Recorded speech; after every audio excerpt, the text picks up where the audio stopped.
Clutch Sports Talk. Let's go.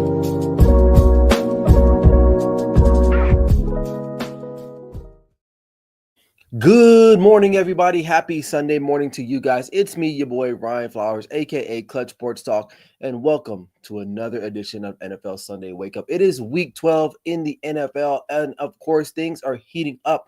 Lots to talk about, lots to cover, a lot of action that will be taking place this week. And we're here to talk about it all, right? So we're going to talk about a couple things today. We're going to talk about the release of Daniel Jones, what that looks like, and my take on that. Also, I want to talk about the NFC West, the Wild Wild West. Which team will win that division? Because it feels like it's up for grabs right now. No one is like the clear-cut winner. So we'll break that down. Then we're going to go into my Week 12 power rankings.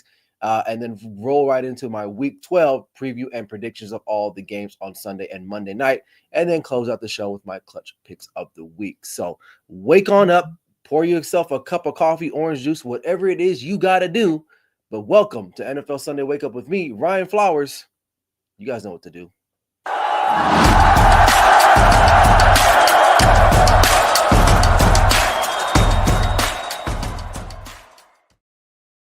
All right, good morning. Welcome on in. If this is your first time and you have yet to watch the show before, you are in for a treat. Also, if you haven't already, subscribe to the YouTube channel here at Clutch Sports Talk Podcast, as well as the Good Network, where you can catch me on my exclusive show on the Good Network called NFL Matchups that releases every Tuesday evening, getting you guys ready for the upcoming week and recapping a little bit about what took place in the prior week. So you guys don't want to miss out. So, hey, we got a big week to talk about, but let's talk about what's going on with Daniel Jones and the New York Giants. So it was reported earlier this week that Daniel Jones has been released, or was granted his release for the New York Giants.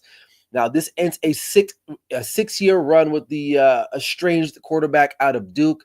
A lot of people, when he was drafted, did not feel that warm and fuzzy that he was going to be a very viable NFL quarterback. And 6 years later, I think it was proven right. I'm not going to say he's a bust. He did have some promise early on, especially when Brian Daboll took over for the New York Giants. And, he led them to the playoffs. Pretty good season, but then he kind of just regressed since 2022. Fast forward to today, obviously the Giants are in a disarray of some type of sort. Not a great team, but I think overall it was a mutual agreement, as what was reported from the owner, John Mara, that it was just best that Jones no longer be a part of the team. I heard reports that they had made him like the fourth string quarterback. They had him on the scout team defense as a safety. Not sure if that's true or not, or if it's hearsay. But overall, it was just time for them to move on. And I'll get to this. I'll get to the general manager and the front office in just a second, because I feel like they've blundered or kind of messed this whole situation up. Now, from a financial standpoint, his release, it's going to cost him a little bit amount of money, right? So he was guaranteed $23 million, if I'm not mistaken, if he was injured. However, so they decided, well, he's not injured, so let's just cut him now and cut our losses. And that's what they ended up doing. Now, is he going to sign with another team? I highly doubt that. I still think he's a very high price to sign right now. I believe, according to my notes here, he's placed on waivers, but the remaining $11.8 million of his salary still makes it unlikely that a team will claim it off waivers, right? Off waivers, I would say. So not to say that some team won't sign him, but they won't claim him off waivers because they don't want to eat that $11.8 million. Now, the new direction of the Giants, they're going to go with Tommy DeVito, which is kind of strange to me. And I'll tell you why, because they went ahead and brought in Drew Lock, who was, I guess, a highly touted backup quarterback. Drew Lock was on the Denver Broncos, then Seattle, then he kind of came over to the Giants. You would think that maybe Drew Lock would get a chance, but they don't. In what seems like another blunder for this GM, Joe Shane, to me, probably is going to lose his job, right? And a lot of it stems from the footage that we saw from the HBO Hard Knocks off season, where there was discussions about, Saquon Barkley and how he didn't feel like it was necessary for him to be there. And then they had some other guy who was part of his staff was like, well, who else is kind of out there like that. And they were adamant about not signing him. Probably played a little bit of head games with Saquon. Saquon said, all right, cool, whatever. I'm going to go with the Philadelphia Eagles, still get my money and ball out and probably have a chance to win a Super Bowl this year. And that's what's happened, right? Then you end up, not picking a quarterback when they had an opportunity to get a quarterback. I would say they didn't. They opted to go and get Malik Neighbors, which is like, okay, I guess. But now you're going to be in the market for a quarterback when this draft is not going to be as strong. Outside of maybe Shador Sanders or Cam Ward, not a surefire thing. And granted, this is not a surefire business anyway, but they definitely made some blunders here. And I feel like John Mara is probably like, dude, I told you, it's documented. We cannot lose Saquon to, let's say, the Philadelphia Eagles. And that's exactly where he went, and I guess, John Mara is culpable too, especially including Brian Daboll. They all signed off on all of this stuff. But this is not a good football team as well. They tried their best to try to build around Daniel Jones by improving the offensive line, drafting Malik Neighbors. And in their mind, that was probably the right thing, right? But for those who've watched football, or at least has watched Daniel Jones for the last 6 years, we knew that he isn't that quarterback. Maybe he might be a great backup, right? But to be the number one guy, maybe not so much, right? Very inconsistent play. There at one point, some people thought he was the best quarterback in the NFC East. I believe it was Tiki Barber, but he's a fanboy. So it is what it is. But at the end of the day, when I look at this situation, it doesn't. No one say it doesn't suck, but it's just one of those things where you think that guys that are GMs are just these really smart guys. I'm not saying that Joe Schoen is not a smart individual, right? But sometimes they make things more complicated than what it has to be. And I get it. You got money involved. You got salary cap. You got all these other things. You got other holes on your team that you need to fill. And maybe you don't realize you need a guy like Saquon to keep you afloat. And they're finding that now. And then you end up releasing your starting quarterback when you probably could have got another quarterback in this last draft. So I forgot where they took Malik Neighbors, if I'm not mistaken. So maybe Drake May, I think New England was ahead of them. So I believe that they would have taken Drake May anyway. And correct me if I'm wrong, was Jaden Daniels on the board? I know they brought him in, right? So I forgot the draft order. But if that's the case, that's even more of a condemnation for Joe Schoen that he probably needs to go. So when you're asking your kids for who would you take, that's kind of a problem, right? And so I don't think HBO did him any favors showing him and his whole draft process. But this team needs a lot of work. And what does that mean for Brian Daboll too, right? Will he get another chance, right? Do you know how the NFL is? Guys are in and out. It's what have you done for me lately? And right now the Giants are not performing. Will they give him another year or two to maybe get a quarterback, right? Because this class is not great. Like I mentioned before, maybe the year after you might be able to get someone. So it just all depends. We'll see how the season finishes out for them. But they're sitting at 2-8 right now. They're not going to make the playoffs. They're just there. So maybe they can tank, maybe get up to that number one spot, and maybe take a Shador Sanders, something like that. But they need somebody at the quarterback position in order to be viable, just like any other team in the National Football League. So there you have it. That's my thoughts on the New York Giants and the Daniel Jones situation. Let's talk about the NFC West, the Wild Wild West, how the West was won. So you look at the current standings right now, 3 out of the 4 teams are sitting at 5-5, with the Arizona Cardinals sitting at 6-4. But listen, this is anybody's division at this point, right?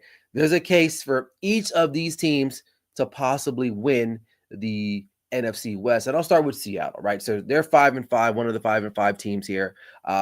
Their first year coordinator, Ryan Grubb, has built an offense that's very dynamic, full of playmakers. Obviously, these guys were there before, but the way they've been able to incorporate them, and they're starting to run the ball a lot better, that really, really puts them, in contention there. Geno Smith has been a very precise passer, and he's led this offense to be super explosive and dangerous, especially they can exploit one-on-one matchups when they got guys like DK Metcalf, you got Jackson Smith and Jigba, guys like that, right? So from an offensive standpoint, they can do it all, right? They can even control the game when they need to by running the ball with Kenneth Walker, right? So However, and a big however, and which is going to be a common trend here, you'll hear me talk about this here with the next three other teams here, is defense. This defense is particularly weak in the run defense. They're ranked 27th in run defense overall. That's not going to be good. They also do not force a lot of turnovers, and they do not get after the quarterback, which is not a good recipe, right? You got to be able to do two out of those three things, right? At least stop the run and maybe get after the quarterback, but they don't do any of those very well. So when they do play other potent offenses, they get waxed because they can't stop the run and they can't get after the quarterback and they do not generate any takeaway. So to me, that's going to be probably their downfall. Now, let's talk about the Arizona Cardinals, who are sitting at the top of the NFC West right now at 6-4. Listen, Kyler Murray has been playing exceptionally well at a very high level. His ability to make big plays, both as a runner, as a passer, is enormous for this squad, right? And he can become very dangerous when his team gets in shootouts because he can make a play, right? It's 3rd and 15, 3rd and long. Okay, he can run it, or he'll get out of the pocket, get off script, and find someone down the field because that's what Kyler Murray is. That's one of the best things that he does well, right? You look at the supporting cast. Marvin Harrison Jr. As a rookie is starting to take form, every week establishing his relationship with Kyler Murray. James Conner is running the ball. Trey McBride, the vertical tight end that they have there. So they have, kind of like Seattle, a lot of offensive weapons, and also like Seattle, the defense, it lacks talent. Now, they've played better over the last couple weeks, but their secondary can be had. And when you play another team that can throw the football efficiently and have guys as well, that's a what you call it, a weakness that the other team can exploit. And I feel like when they play high caliber offenses, that's something that's going to kind of be their downfall there. So that's one of the reasons why they can and can't win this division. Let's take a look at the Rams. 5-5, right? Sean McVay, very strategic. He's a genius when it comes to game planning. You know for a fact that he's going to craft up a game plan that's going to put his team in a position to win. He's proven it time and time again with guys in and out of the lineups. I respect Sean McVay. I mean, honestly, man, you think of him as just an offensive guru, but the way the guys that he hires, the guys that he has in position on his football club, always puts his team in a winnable situation, right? And they have playmakers too. Matthew Stafford is playing really well. Cooper Kupp coming back from injury playing really well. Puka Nacua playing really well. And they can win in various styles of offense. If they can run the ball, they can throw, they can get in shootouts if they need be, right? And again, just like the other teams, defense is one of the problems. But their problem is that their defense is inexperienced. It's a young squad, very inexperienced. And so maybe when it kind of gets late into the year, which we're kind of getting to these weeks here, crunch time, will this inexperienced defense show up and not make mistakes, or will they make mistakes? So that's the big question mark for them. It's not that they lack the talent, it's just that they lack experience. And come, week 14, 15, when, everyone is like neck and neck, like I said before, all these teams are decided by one game right now, and a lot can change after week 12. So to me, the Rams definitely have a shot, or can stake claim to the NFC West too. And then finally, the reigning NFC West champs, the San Francisco 49ers, is really simple for them. The reasons why they can win this division, because they probably have the most talent. They have a rich depth chart with Pro Bowlers and maybe possibly future Hall of Famers in Christian McCaffrey, Nick Bosa, Fred Warner. They got guys. They got guys. Not to say these other teams don't have guys, but they got guys, right? So the biggest problem for them is like injuries. Injury bug. Brock Purdy not playing today, right? Obviously, Debo's missed time. Brandon Ayuk is out for the rest of the year, right? They've been hit with the injury bug harder than any other team that I can imagine, at least in the last year or so. I know there's other teams that have been hit with the injury bug, but this team particularly has been hit with the injury bug. So I think that's going to prove something that's something that you can't outcoach that. You can't scheme for that. If a guy goes down, yes, next man up, but who is the next man up?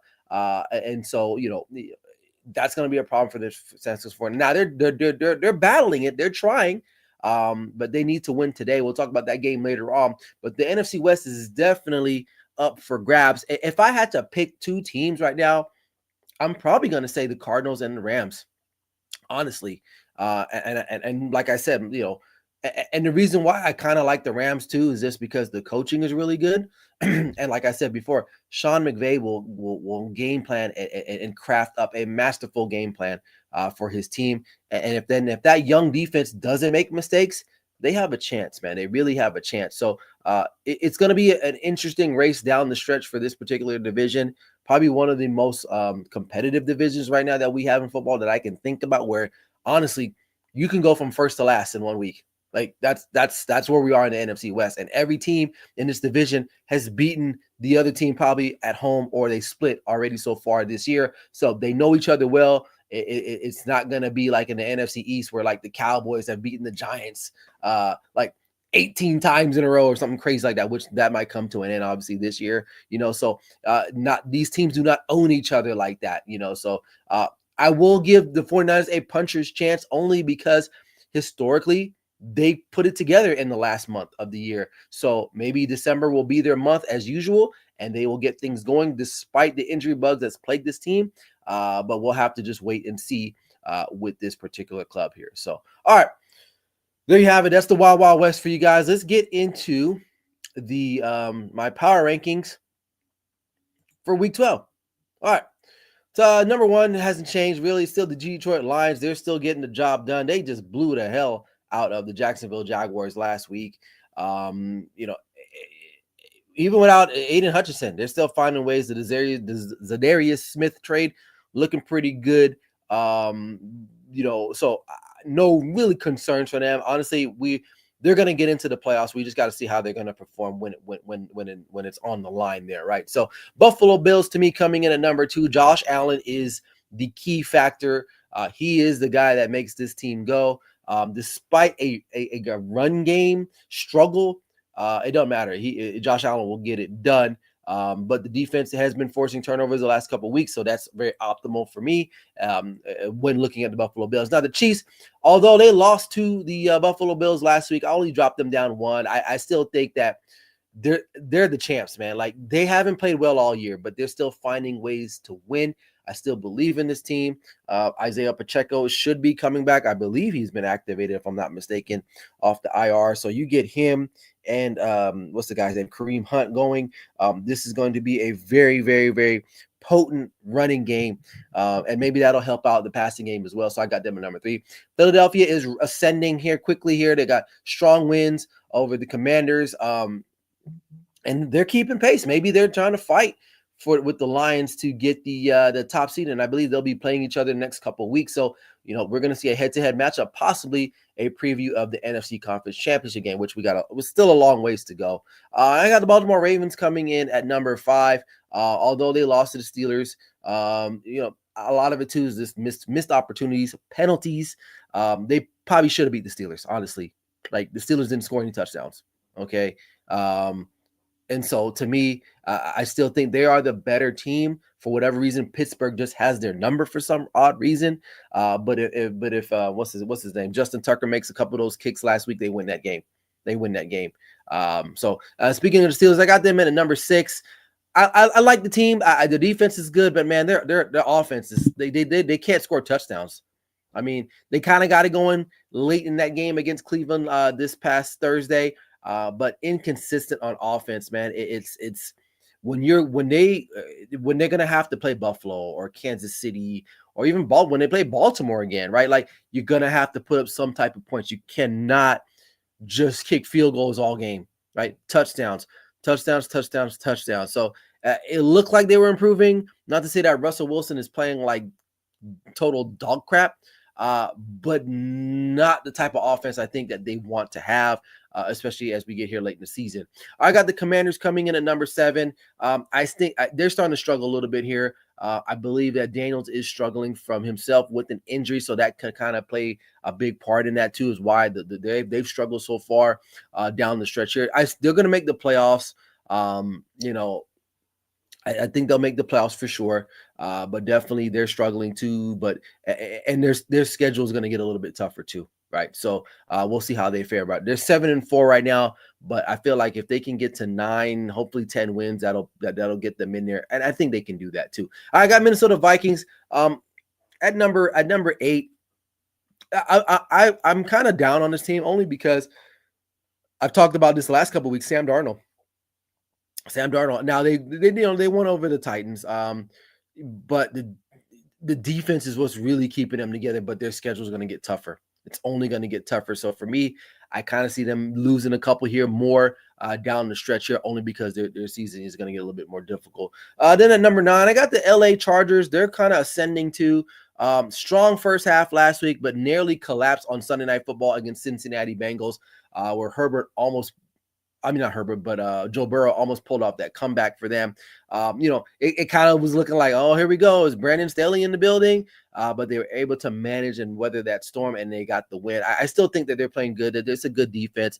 Jamar Chase is just phenomenal. Joe Burrow is just phenomenal, right? So, but definitely they managed to win a game that they have traditionally lost the last couple of years. So good for them. And then I got the Green Bay Packers coming in at number 10. A narrow win against the Bears. I don't like that. Defensive concerns for me right now. They were once taking away the ball a lot, not really doing it so much. And then Jordan Love has been he's stepped up for sure. I will say that he was a little bit inconsistent, but he stepped up as of late. If he can kind of keep that trend, I think that'll be good for them. So but I got them at number 10. And then, so we'll see how it goes. Obviously, these are the core teams right now, like teams like Buccaneers and the Falcons. I had them on the list for a while, but I think they're starting to fade. Maybe the Cardinals might get in there, those teams. But nonetheless, those are my Week 12 power rankings for the year. We got some questions here. Let's get to those real quick before I get into the previews here. So we got my question from my boy Patrick. He got a comment he says, actually, this was his first comment. So he says, good morning, my guy. Hope all is well, watching and supporting my favorite NFL Sunday morning. Appreciate you, man. Thanks for the love and support. He also follows up and says, crazy to think the Cowboys versus Giants Thanksgiving game will feature backup quarterbacks. Yep. Oh, absolutely. This is a dumpster fire. Honestly, man, I have no passion to watch that game at all. Like, at all. Like, it's bad.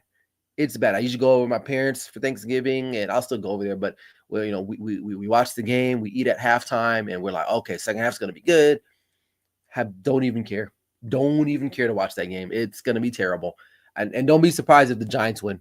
Okay, so I'm with you on that one. And then he also says, if the Niners miss the playoffs, do you feel Kyle Shanahan will be relieved of his? I don't think he will. I think they're going to look at it from a standpoint like, well, okay, if we replace him, who do we get, right? And given what he's had to deal with this year, Christian McCaffrey missed a lot of the season, a lot of injuries. Now, if they were a healthy, fully 100% team and they were playing the way they were, absolutely, I think he would be on the hot seat. But I think because of what he's done the last couple of years, and this is the thing about fans sometimes too. And I know, Patrick, you're not a Niners fan, but I listen to some Niners fans. They're like, oh, Kyle Shanahan sucks. And he's like, listen, man, what if you were the Dallas Cowboys?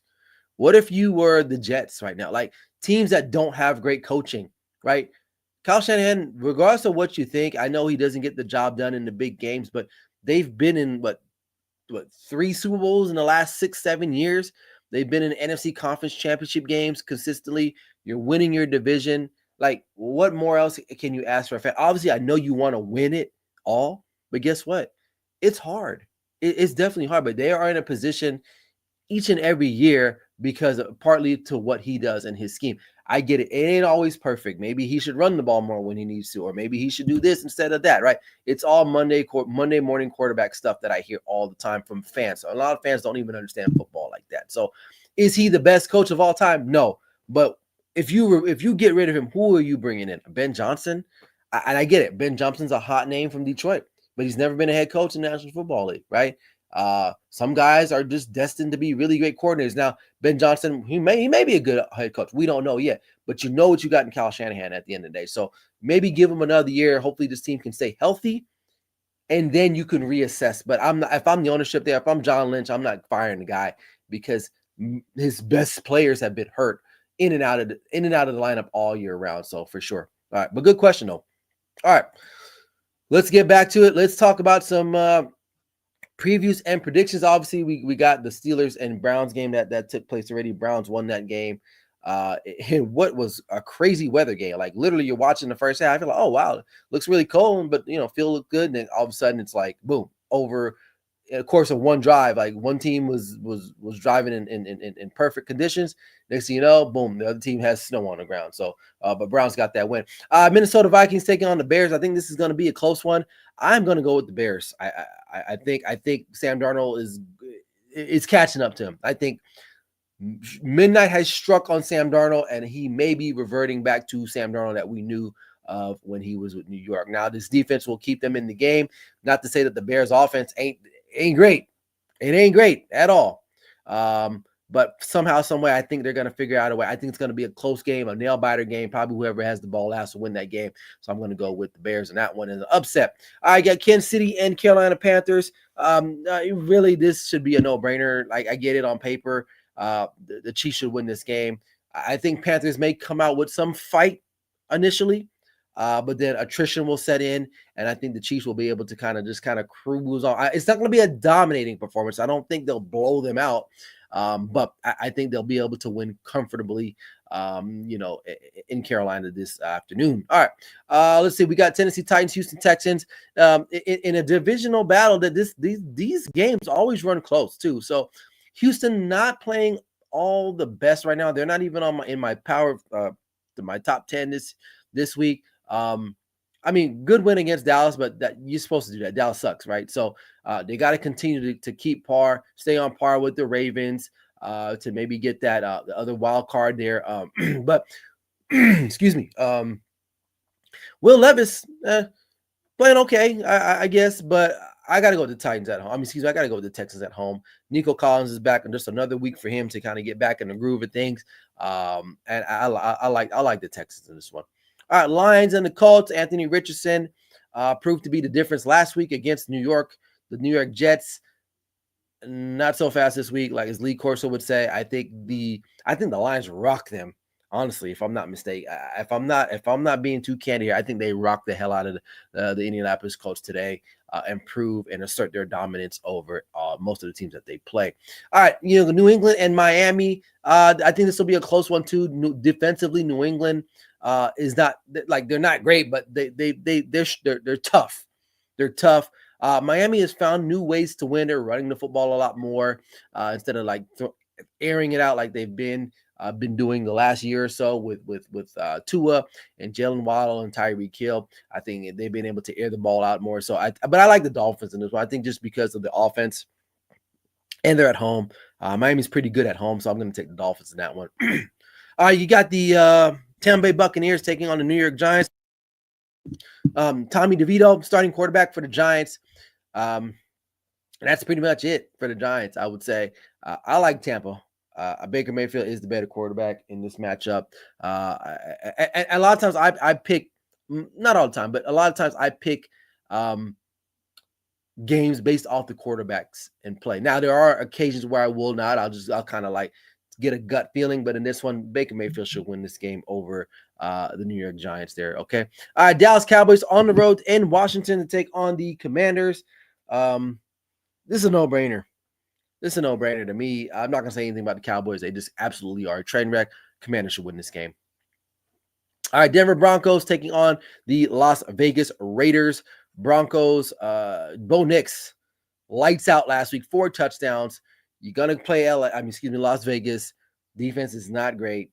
Bo Nix is getting better and better each and every week. Their defense is going to be stout. I think they're going to stifle the Las Vegas Raiders and get the win. So I'm going with the Broncos there. Got San Francisco and Green Bay. No Brock Purdy. So give me, I think it's Josh Dobbs going to get the start today. But with that being said, I think the Packers should win this game. You got your starting quarterback versus a backup. You should win this game handily. Okay. All right. You got Arizona Cardinals taking on the Seattle Seahawks. This is going to be a tough one. It's going to be a tough one. It's close. I believe it's like -1 if I'm not mistaken, but I like Arizona to get this win. I think it's going to be a shootout. Whoever has the ball last is going to win this game, but I like the Cardinals in this divisional rival. All right, Sunday Night Football, Philadelphia Eagles taking on the LA Rams. I don't think it's going to be a blowout. I think the Rams will keep pace, but Can they contain Saquon Barkley? Most teams have not been able to do so successfully. I like the Philadelphia Eagles to win this game. However, though, I think it's going to be a close one, especially if Jalen Hurts turns the ball over, right? He's been playing fairly well last couple weeks. So, definitely cleaned it up, but don't be surprised if he turns the ball over, coughs it up, and keep the Rams in this game. But I like the Eagles in a close one. And then rounding out the week, we got the Monday night tilt between the Baltimore Ravens and the LA Chargers. Ravens coming off a really bad loss yet again. Did they lose last week? I'm sorry. Yeah, they did. They lost to the Steelers. Excuse me. Yeah. And then Chargers coming off of a game where they had to hold on to their life, but they got the win. But it's the battle of the Harbaugh family. I like John Harbaugh to get the win over his brother and defeat the Chargers, because I feel like the Ravens know that they got to play better, and they got to pick it up, right? They were looking really good offensively, but teams are starting to figure them out a little bit. So therefore, I feel like they're going to make some tweaks to their game plan, but they got to get going. So I like the Ravens in that particular matchup. So, all right, there you have it. Before we go, let's get my clutch picks of the week. For week 12, I got Arizona on the road getting the win against Seattle. I got the Green Bay Packers at home against a Brock Purdy-less team. The Niners there getting that win. The Packers getting the win. And I got the Philadelphia Eagles on Monday night. And then I got the the Eagles on Sunday night. And then the Baltimore Ravens from Monday night. So there you go. I believe I went 3-1 last week. So not so bad there. So, and honestly, I could have went 4-0 if the Ravens would have just scored some more touchdowns, but they did it. So it is what it is. But nonetheless, those are my clutch picks of the week. Love them, like them, or leave them. There you have it. All right. Thanks for stopping by. That concludes this episode of NFL Sunday Wake Up. Appreciate you guys for tuning in. I know it's early. Make sure to subscribe to the YouTube channel, man. I appreciate that as well. Check out the Grid Network and be on the lookout for my NFL Matchups episode video on the Grid Network YouTube channel. That's going to be dropping on Tuesday evening around 6 p.m. Pacific Standard Time, maybe a little bit earlier than that, but it's available right now if you want to go check out the other episodes of that. So like I always say, this is your boy Ryan Flowers, aka Clutch Sports Talk. Never settle till the work is done. We'll see you guys next week here. Have a good week. Peace.